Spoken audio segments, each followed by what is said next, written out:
व्यक्ति फ्रस्ट्रेट हो करके इस जगत में विचार करने लग जाता है तो उसकी जो निगेटिव थिंकिंग है वह इस हद तक पहुंच जाती है कि आखिर में इस कंक्लूजन पर आदमी पहुंचता है कि अब जिंदा रह के करेंगे क्या।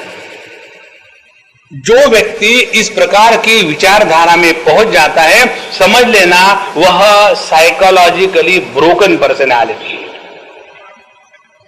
दो प्रकार की इच्छाएं मनुष्य को बंधन में डालती है। एक इच्छा जिंदा रहने की और दूसरी इच्छा मरने की। दोनों इच्छाएं, जहां तक हमको लगेगा कि हम ये करेंगे वो करेंगे ऐसा करेंगे वैसा करेंगे, वो हो गया तमोगुण, हो गया रजोगुण का प्राधान्य। और जब ये रजोगुण और नीचे गिर जाता है तब उसमें तमोगुण आ जाता है। अब जिंदा भी रह के क्या करेंगे। आपको मालूम है नहीं हिंदी सिनेमा का गाना, अब जी के क्या करेंगे जब दिल ही टूट गया। और ऐसे जो लोग होते हैं ना, जब दिल ही टूट गया जी के क्या करेंगे, मरते भी नहीं।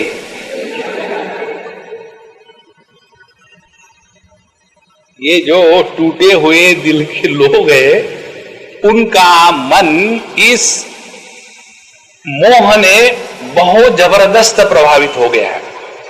तो येषाम् अर्थे कांक्षितम राज्यम भोगा सुखानि च ते इमे अवस्थिता युद्धे प्राणांश त्यक्त्वा धनानि च। तो ये जो तीन शब्द भगवान वेदव्यास ने लिखे हैं, पहली बात राज्य, राज्य लेकर के क्या करेंगे, तो ये हो गया अर्थ के प्रति वैराग्य। फिर किम भोगई ही, ये हो गया काम के प्रति वैराग्य। और किम जीवितेन वा, ये हो गया धर्म के प्रति वैराग्य। लेकिन ये तीनों जो वैराग्य है, अर्थ काम और धर्म, ये तीनों के तीनों वैराग्य नहीं है। ये वैराग्य की भ्रांति है, आभास है, ये वैराग्य का नाटक है।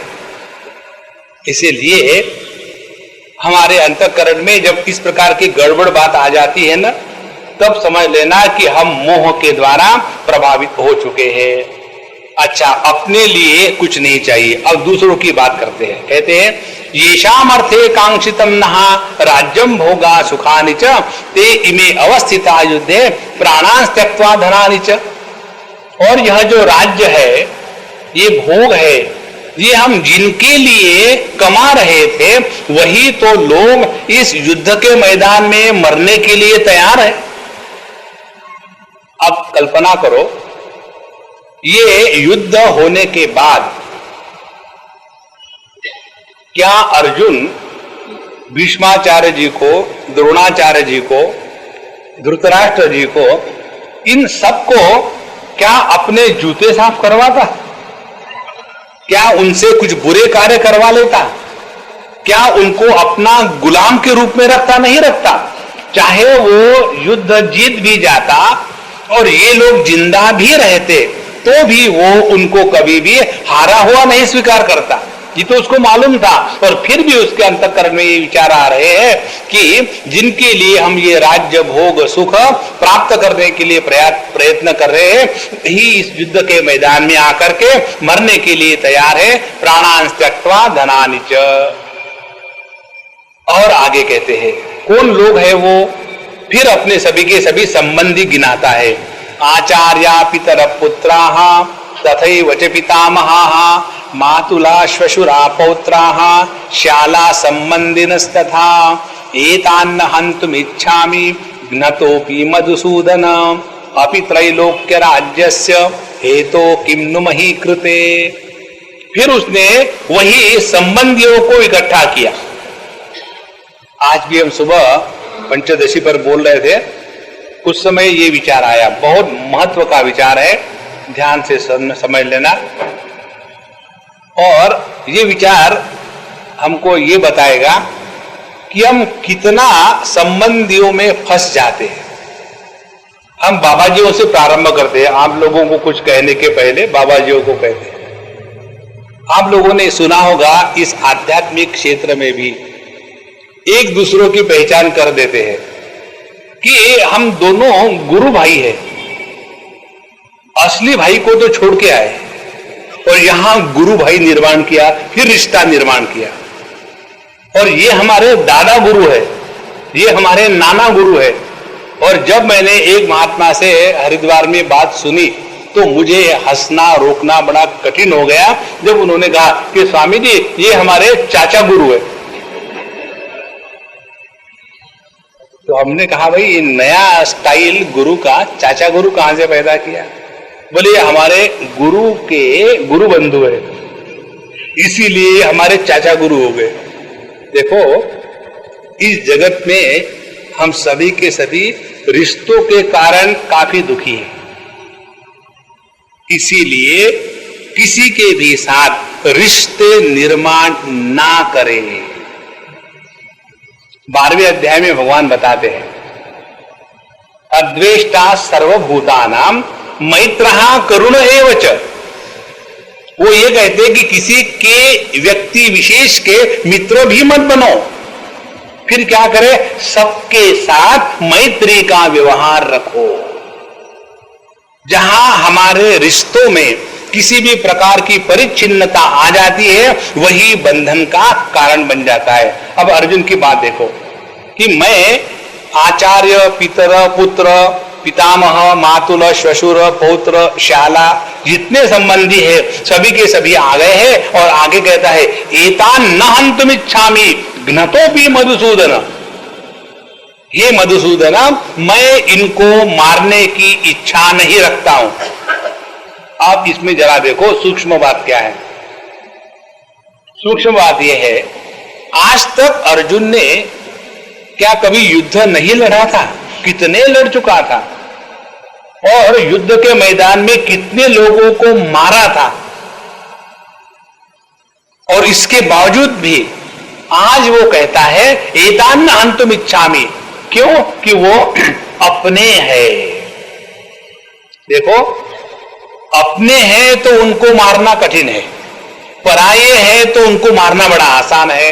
तो मारने की प्रक्रिया में आसानी और कठिनाई इसके पीछे कौन सी बात है? तो केवल अपना पराये का गणित। इसी को कहते हैं सात्विक ममता। इसीलिए जगत में कितनी अच्छी बुरी बातें होती है।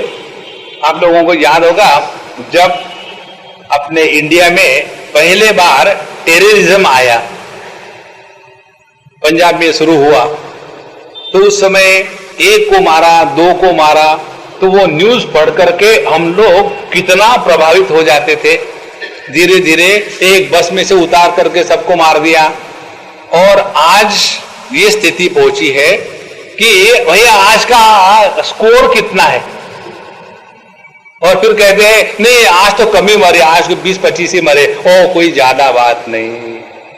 तो जहां हमारा संबंध किसी के साथ प्रस्थापित हो जाता है वहां माया मोह प्रारंभ हो गया।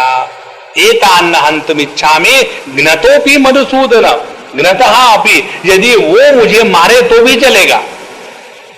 किम नो राज्येन गोविंद, इस राज्य के लिए मैं क्या करूं? मुझे उनको मारने दो। और कहते हैं अपि त्रैलोक्य राज्य से हेतु हो, ये त्रिलोकी का भी राज्य मुझे मिल जाए तो भी मुझे अब ये युद्ध करना नहीं है। मैं अपने संबंधियों के साथ किसी भी प्रकार का युद्ध करने के लिए तैयार नहीं हूं। किन्नु हेतु मही कृते, इस छोटे से राज्य के लिए मैं अपनों को मारना नहीं चाहता हूं। ये अर्जुन का निर्णय हो चुका है। देख लेना, साधा व्यक्ति माने अज्ञानी व्यक्ति और ज्ञानी व्यक्ति, इन दोनों में फर्क क्या है? थोड़ा सा फर्क है। अज्ञानी व्यक्ति पहले निर्णय लेता है, बाद में विचार करता है, और ज्ञानी व्यक्ति पहले विचार करता है और बाद में निर्णय लेता है। और इसीलिए ज्ञानी व्यक्ति शादी नहीं करता।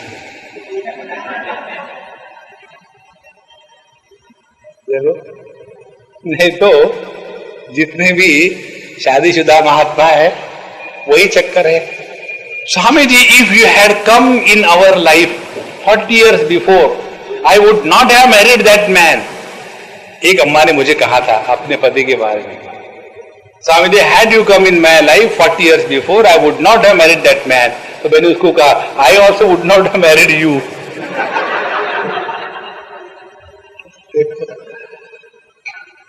तो अज्ञानी व्यक्ति पहले निर्णय ले लेता है और निर्णय लेने के बाद फिर विचार करेंगे। अब देखो, यदि हमने निर्णय लिया है तो निर्णय लेने के बाद विचार की प्रक्रिया कैसी होगी? अपने निर्णय का समर्थन करेंगे या हम अपने निर्णय का तिरस्कार करेंगे? देखो, यही बात जो ट्रस्ट की मीटिंगों में होती है। पहले निर्णय ले लेते हैं, अपने को कुछ नहीं करना, ठीक है, ठीक है। हमको याद है एक स्थान की बात है,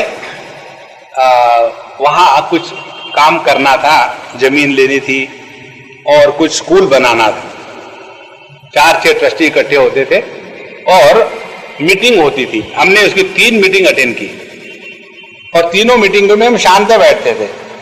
शांत बैठना सबसे बड़ी साधना है। जैसे आप लोग यहाँ शांत बैठते हैं, सबसे बड़ी साधना है। दिन में 3 घंटे जो शांत बैठते हैं उनको परमात्मा मिल जाता है, सुबह 1.5 घंटा और शाम को 1.5 घंटा। अच्छा, हम उस मीटिंग में थे। पहले दिन हुआ, निर्णय क्या हुआ? निर्णय ये हुआ कि अगली मीटिंग अमुक तारीख को होगी, बाकी कोई निर्णय नहीं। दूसरी मीटिंग भी हमने अटेंड करी, फिर 1 घंटा इधर उधर की बातें हुई, चाय पानी पकौड़े हो गए, फिर निर्णय हुआ अगली मीटिंग इतने तारीख को होगी। ऐसी 3 मीटिंग होने के बाद चौथी मीटिंग जब हुई तो उन्होंने कहा कि स्वामी जी आप कुछ बोलते नहीं। तो हमने कहा प्रभु आप लोग तो सभी काम कर ही रहे, मैं क्या बोलूं? बोले कुछ तो बोलो। तो हमने कहा सुनो, अब आपने हमको चाबी भरी है, अब हम बोलना शुरू करेंगे। अगले बार के मीटिंग की तारीख निश्चित मत करो, ये आखिरी मीटिंग रखो। क्यों? कि आपका विचार क्या चल रहा है पिछले 3 मीटिंगों से, ये कार्य कैसा नहीं हो सकता। देखो, यदि आपको यही विचार करना है कि ये कार्य कैसा नहीं हो सकता, उसके लिए करो मत न। किसने कहा है? क्या गवर्नमेंट ने कहा है स्कूल बांधो? क्या गवर्नमेंट ने कहा था कि ट्रस्ट खोलो? क्या गवर्नमेंट ने कहा था कि समाज की सेवा करो? हम ही सब इकट्ठे हो गए हैं और बड़ी समाज की सेवा करने के लिए आते हैं, और जब ये कार्य करने की बात आई तब हमारी निगेटिव थिंकिंग प्रारंभ हो जाती है। इसीलिए पहले ये निर्णय ले लो, हमको ये कार्य करना है या नहीं। यदि कार्य करना नहीं है तो मीटिंग मत बुलाओ, और यदि कार्य करना है तो ये विचार करो कितनी भी अड़चनें क्यों ना आए, ये कार्य कैसा किया जाना चाहिए। एक छोटी सी बात बताओ इसके बारे में। अपने यही की बात है, खंडाला की। हमारे बच्चों का कैंप था और उस कैंप में अपने बंबई के ही बच्चे थे, मोस्टली कोई 300 के करीब बच्चे थे, 9 से 12 साल के। अब ये 9 से 12 साल के बच्चे चुप तो कैसे रह सकते? वो तो कॉन्स्टेंटली बोलेंगे, चिल्लाएंगे, खेलेंगे, दौड़ेंगे।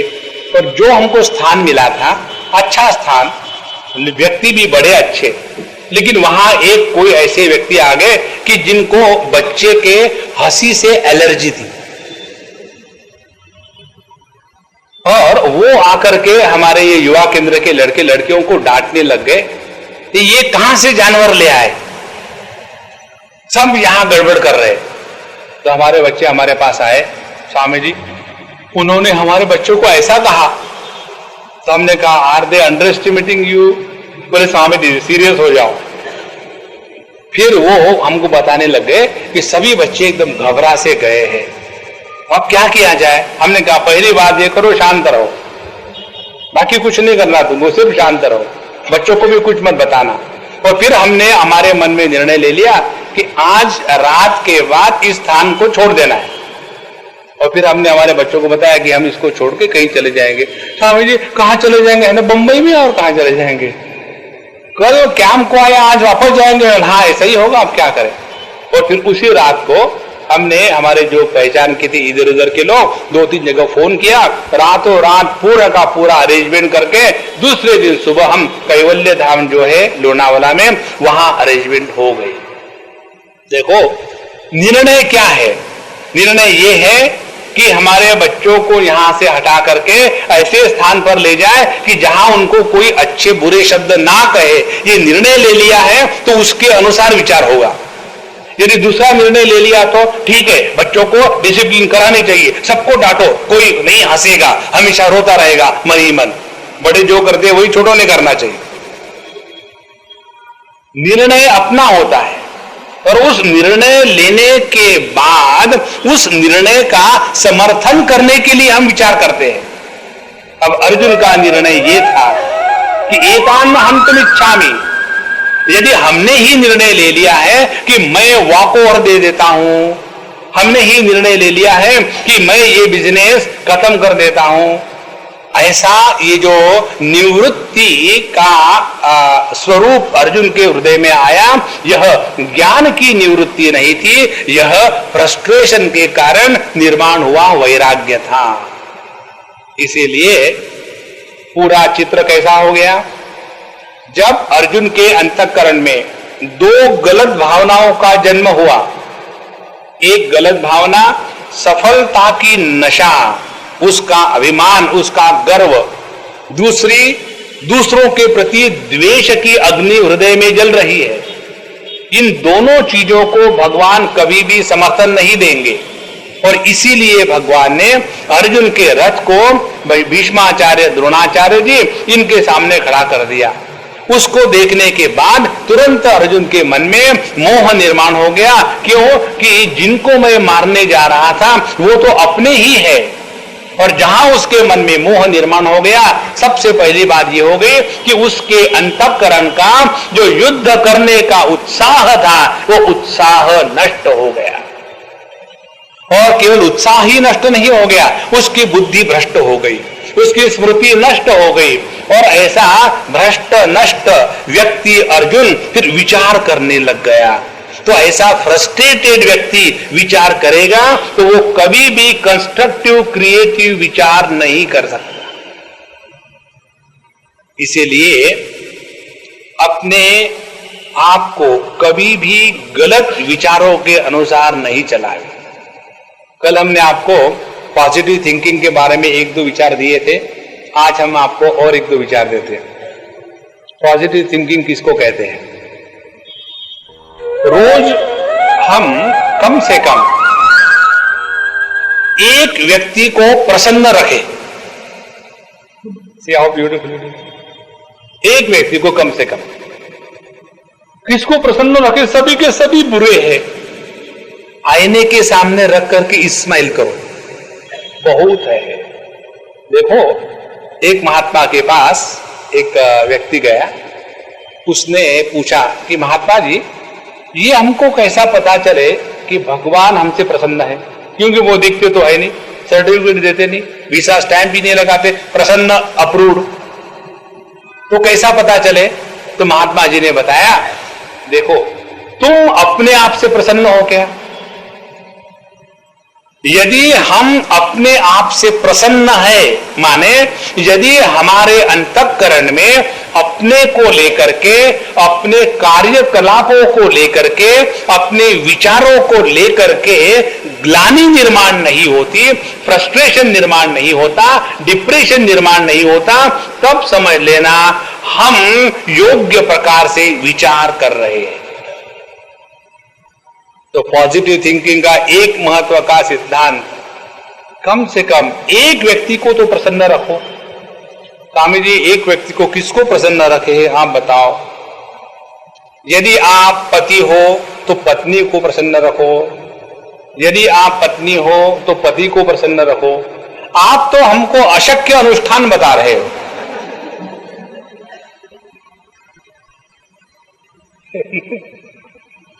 देखो, जो अनुष्ठान शक्य होता है वो तो कोई भी करेगा। तो देखो कितनी छोटी सी बात है, पति पत्नी को प्रसन्न रखने के तरीके। पहली बात, ये बात हमने संतों से सीखी है, क्योंकि हम ना तो पति है ना तो पत्नी है। संत माने आप ही लोग, उनसे सीखी है। एक बार एक शादी हुई हमारे आश्रम में, और उस शादी में हमको आशीर्वाद देने जाना पड़ता है। पता नहीं हम क्या आशीर्वाद देते हैं, लेकिन जाते जरूर है। एक लड़के ने हमको पूछा, स्वामी जी आप जब शादी अटेंड करते हो तो डोंट यू रिग्रेट?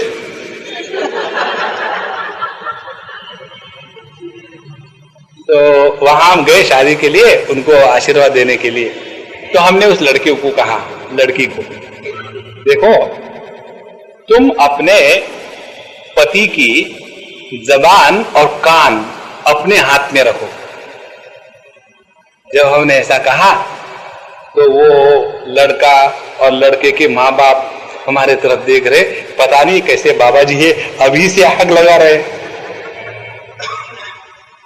फिर हमने उसको समझाया, देखो पति की जबान और कान अपने हाथ में रखने के तरीके, कौन सा तरीका है? तरीका नंबर 1, यदि बढ़िया खाना पति को घर में मिलता है तो वो बाजार में होटलों में जाकर के भटकेगा नहीं।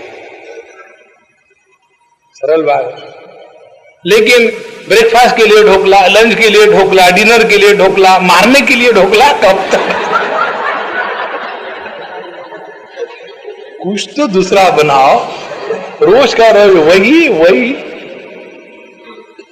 इसलिए जब उस पति की जबान अपने अच्छे खाने के कारण गुलाम हो जाएगी, तब वो व्यक्ति बाहर नहीं भटकेगा। तो उसकी जबान पकड़ ली, अब उसके कान पकड़ लेना है। कान कैसे पकड़ ले? यदि नित्य निरंतर किसी की भी चुगली हम करते रहेंगे, इसने ये कहा, उसने वो कहा, वो ऐसी है, ये ऐसी है, क्या कुत्ते के जैसे, 2-4 दिन 6 दिन तो पति महाराज सुन लेंगे। उसके बाद वो हमारे पास एक विशेष प्रकार की मशीन है, जिनको चाहिए वो नाम दर्ज करवा दे। वो मशीन ये है, वो लगाने के बाद यू डेवलप सिलेक्टिव हियरिंग, माने जो सुनना है वही सुनो, जो नहीं सुनना है बोलने दो। ये बात बेचारे पति लोग करने लग जाते हैं और फिर हमारी कोई सुनता नहीं।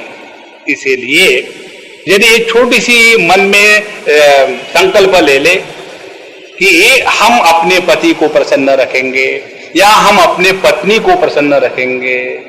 अब पत्नी को कैसा प्रसन्न रखना है यह अपना अपना मामला है। पत्नी को माने अपने पत्नी को,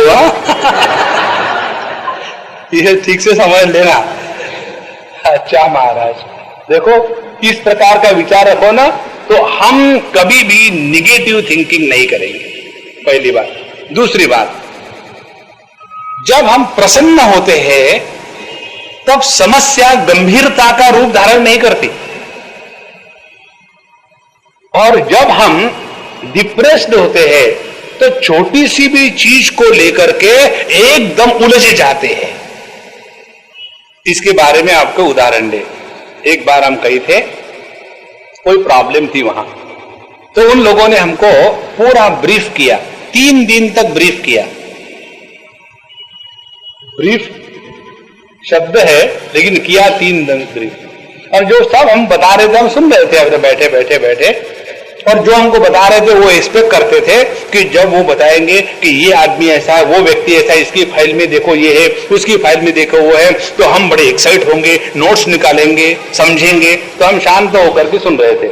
हम जितने शांत थे उतने वो बताने वाले विक्षेपित हो जाते थे, और एक बार वो सह नहीं सके हमारे शांति को, और उन्होंने कहा, Swami ji you are so cool, you are not understanding the seriousness of the situation.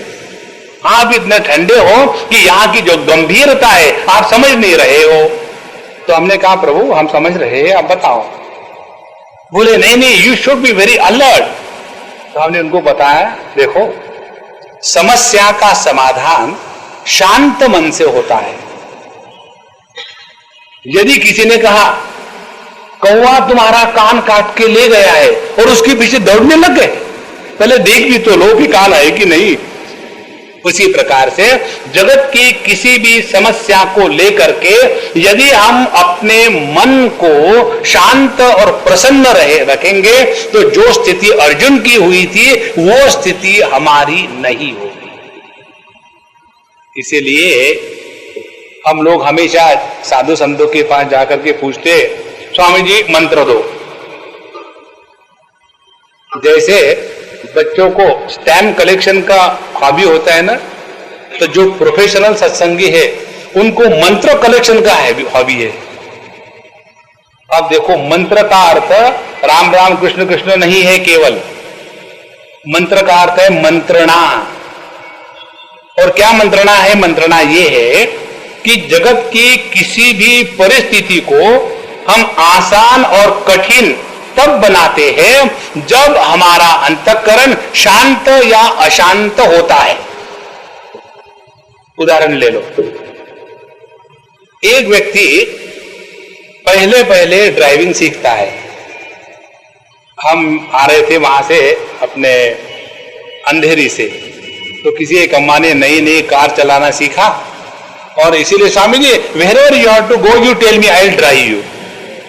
एक बार हो गया, दो बार हो गया, तो तीसरे बार उसने मुझे पकड़ ही लिया, स्वामी जी चलो। हमने कहा देखो मुझे जाना है गिरगांव में, कहीं पुस्तकें खरीदनी है गीता प्रेस की, तो उधर चलो। हाँ हाँ चलो।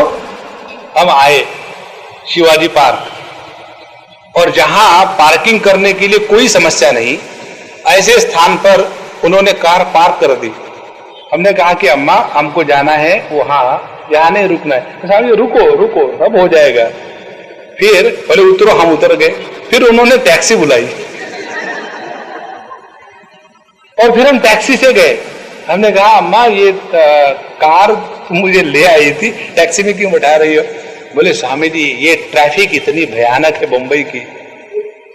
जो व्यक्ति पहले बार धीरे धीरे कार चलाना सीखता है वो कहेगा कि ट्रैफिक खराब है इसीलिए, पर एक बार कार चलाने में एक्सपर्ट हो गए तो कितनी भी भीड़ क्यों ना हो, चेहरे की मुस्कान और रेडियो का संगीत और मुख में सिगरेट या पान जमा रहता है और सब कुछ ठीक चलता है।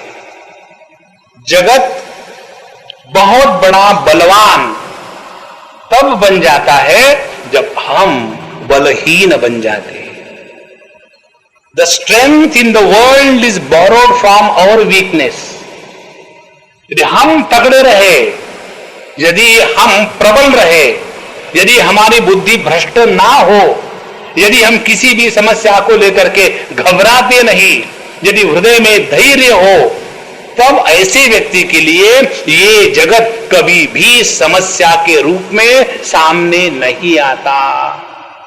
देखो कितने बार अर्जुन ने युद्ध किया था, उसके सामने युद्ध नाम की समस्या थी ही नहीं, लेकिन जहां उसके युद्ध के रूप में सामने वो लोग आए जिनके साथ उसने अपने आप को रिश्ते में बांध लिया, उसकी शक्ति, उसकी क्षमता सभी की सभी नष्ट होने लग गई।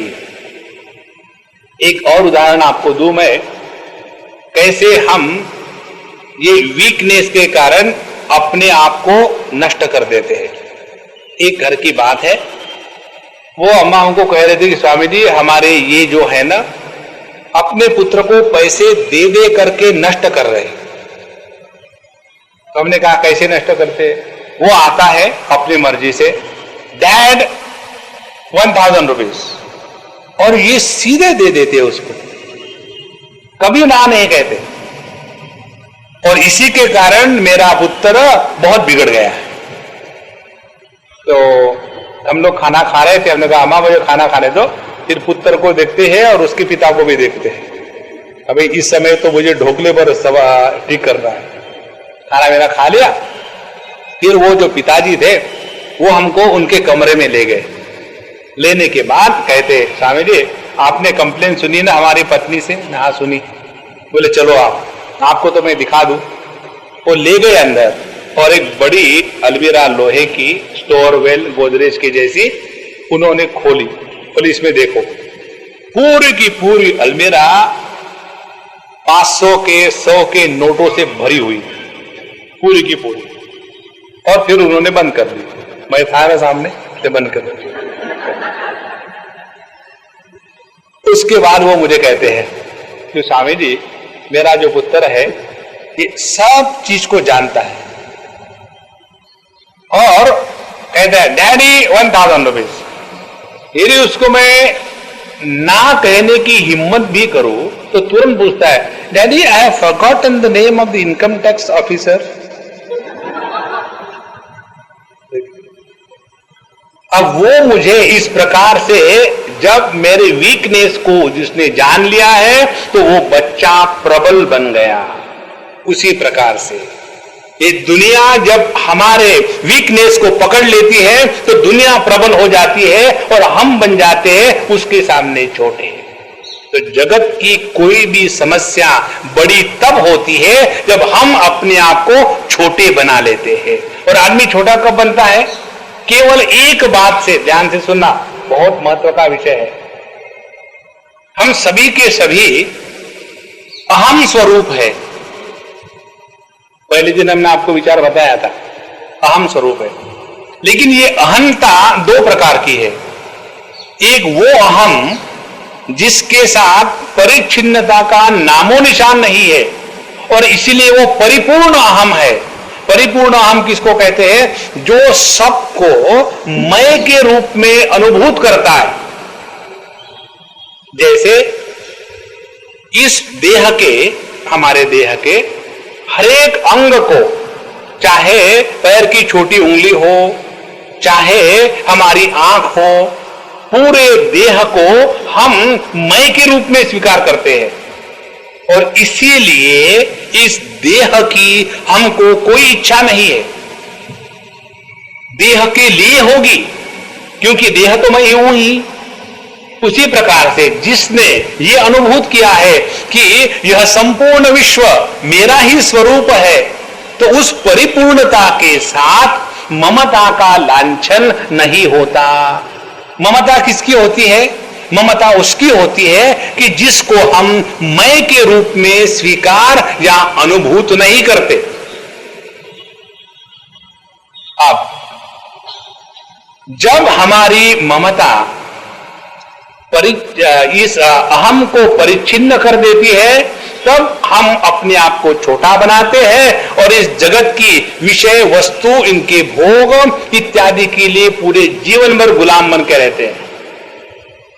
और यदि हमारे अंतःकरण में विषय, व्यक्ति, इनके प्रति किसी भी प्रकार के ममता का उदय ना होवे, तो जगत की कोई भी वस्तु हमको खरीद नहीं सकती। देखो, यदि इसका छोटा सा उदाहरण समझने के लिए, हम जब छोटे थे तो हमको हमारे घर में पूजा करने का कंपल्शन था।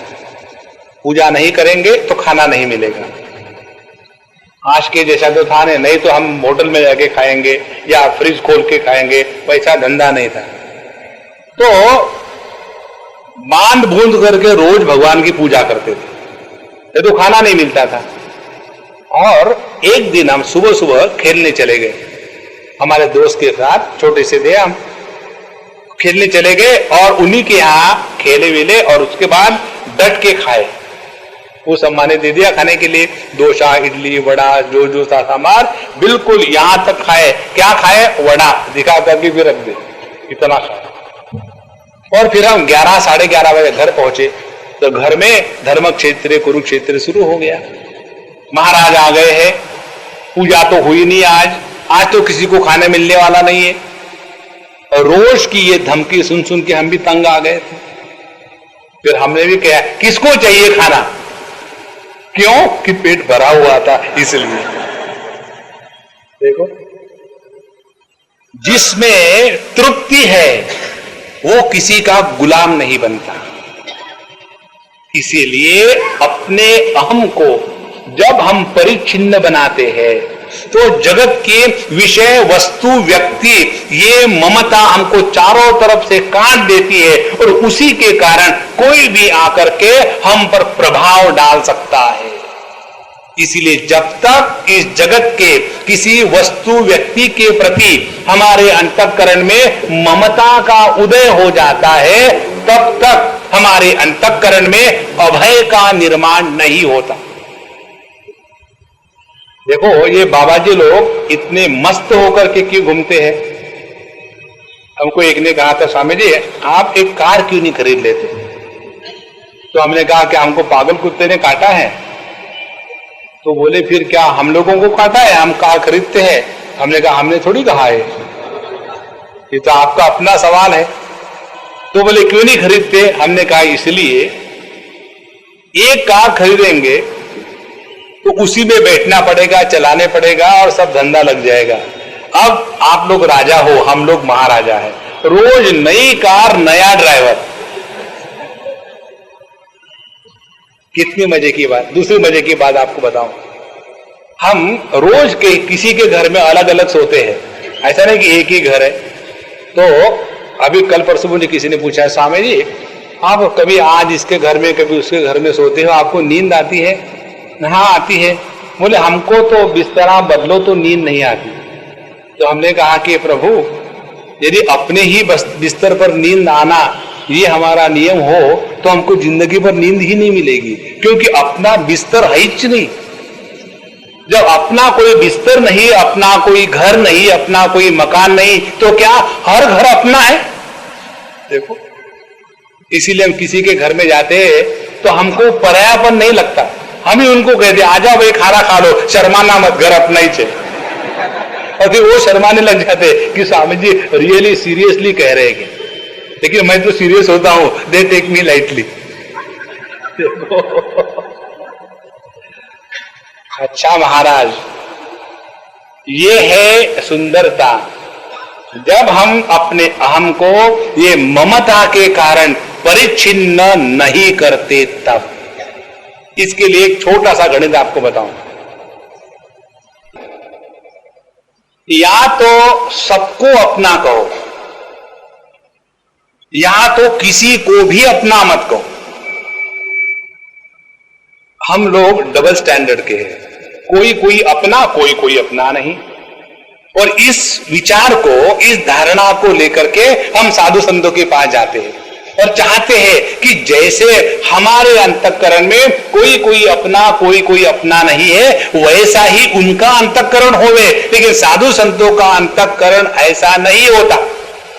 और इसी के कारण आप सभी लोग स्वामी अखंडानंद जी को जानते हैं, सबका यही अनुभव था।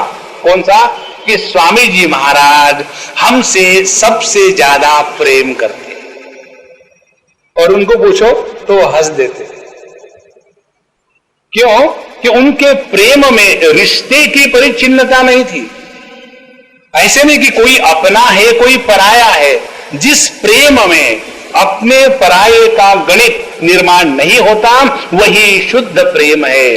जिस प्रेम में किसी प्रकार का रिश्ता निर्माण नहीं होता वही शुद्ध प्रेम है। लेकिन इस शुद्ध प्रेम को हम नष्ट कर देते हैं अपने पराये का लेबल लगा करके। ऐसा जो अशुद्ध प्रेम है उसी को कहते हैं ममता, उसी को कहते हैं आसक्ति। और ये आसक्ति है ना तो जा भी सकती है। इसीलिए कभी कभी किसी को बहुत अपना बना लिया और उसके बाद दूसरे बार आया तो गुस्सा हो गया, कट्टी हम आपसे बात नहीं करेंगे।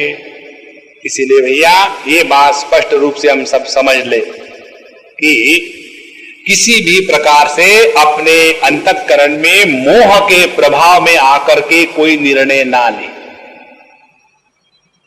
कई बार लोग प्रश्न पूछते हैं कि स्वामी जी बड़ी समस्या आती है तो क्या करें?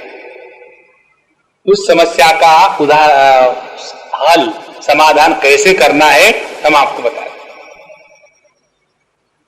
जैसे कभी कोई बड़ी समस्या आई, क्या करना है क्या नहीं करना समझ में नहीं आ रहा है, तो उसके ऊपर सोचो मत, बिल्कुल मत सोचो।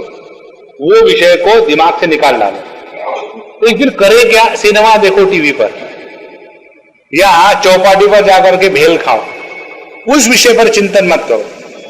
और थोड़ा बहुत मन से वो विषय निकल जाने के बाद जब उस मन के द्वारा वो उस विषय के द्वारा जब मन प्रभावित नहीं है, ऐसा जब मन थोड़ा बहुत बन जाता है, तब अपने गुरु महाराज के चित्र के सामने या अपने इष्ट के चित्र के सामने जाकर के सुबह सुबह शांत होकर के बैठे, प्रार्थना करे और उनको कहे कि भगवान ये समस्या है, इस समस्या का क्या हल निकाले, बताओ।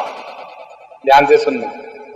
जो पहला संकल्प अपने मन में उस समस्या को लेकर के आएगा, उसको 100% स्वीकार करे।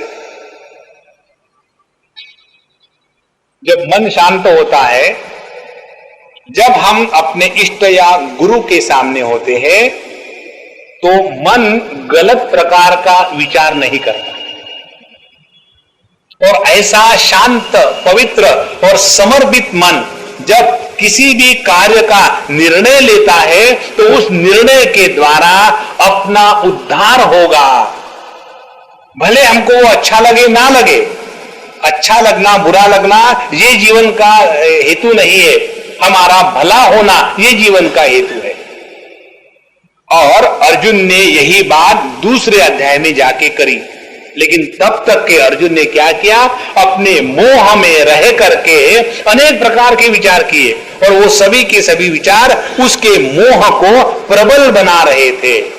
इसलिए उसके मोह का रूप क्या था, एतान्न हन्तुमिच्छामि घ्नतोपि मधुसूदन अपि त्रैलोक्य राज्यस्य हेतो किम नो महि कृते।